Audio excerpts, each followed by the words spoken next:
Hi, my name is Dr. Pankaj Wadhwa. I'm a urologist, and today we're talking about the prostate. All males are blessed with a prostate since birth. What happens when it's enlarged in a benign manner, not cancerous?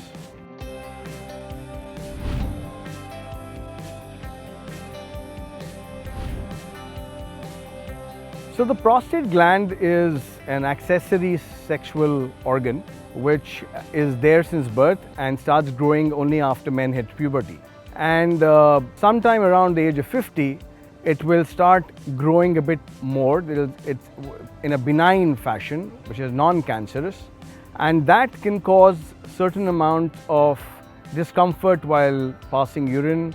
So these are called urinary symptoms or voiding symptoms, and that can have, and it can affect the quality of life of the individual and has some repercussions on the sexual life as well. So most men will either have what we call as irritative lower urinary tract symptoms, in which they may feel the urge more often to void, they may be unable to hold urine, or may have to get up more often at night, which is called nocturia. They also may have obstructive symptoms, which means they have difficulty in actually voiding. The stream may not be so great, it may be more weaker than before. It may not be in one go, that means it may be an interrupted stream, or they may be just straining to void.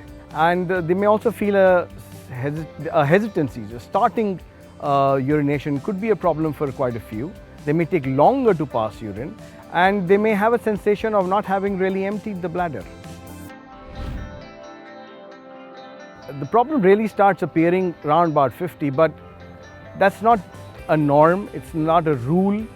Some people may experience these problems earlier on.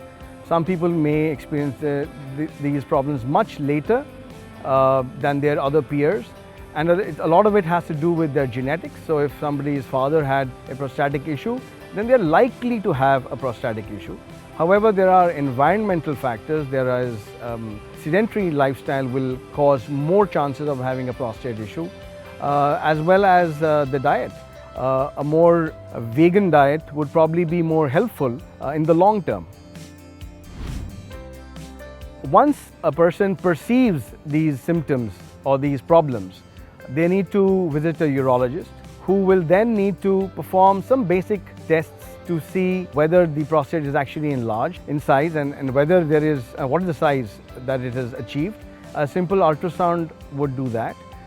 Then there is a functional study which needs to get done, which is called a uroflowmetry, which is simply the person voiding in a specific kind of a machine which is hooked up to a computer, which tells us some objective flow rates. They also should undergo a testing to rule out any other reason for the symptoms, because this would mimic prostatic cancer also, and that needs to be differentiated right up front. And therefore, probably the most important starting point would be examination by the urologist, which is called a digital rectal examination, because that's where the prostate is. It's the neighbor to the rectum. So once we've defined that there is really a problem to be treated, it all boils down to how symptomatic or what is the bothersome level for the patient. If it is bothersome, obviously it merits some therapy, and classically it starts with medication. Some lifestyle changes. If somebody drinks a lot of water, we ask them to hold back on that. We give them medication which will help the flow pattern a whole lot more. Some people may have more irritative symptoms and they would need a different set of medication. And most people will actually do very well with medication.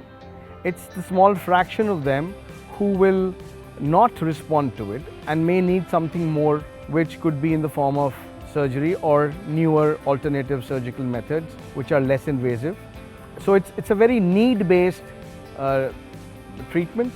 It has to do not only with the doctor thinking of everything, it has to be a dialogue between what the patient wishes and is comfortable with and what really needs to get done.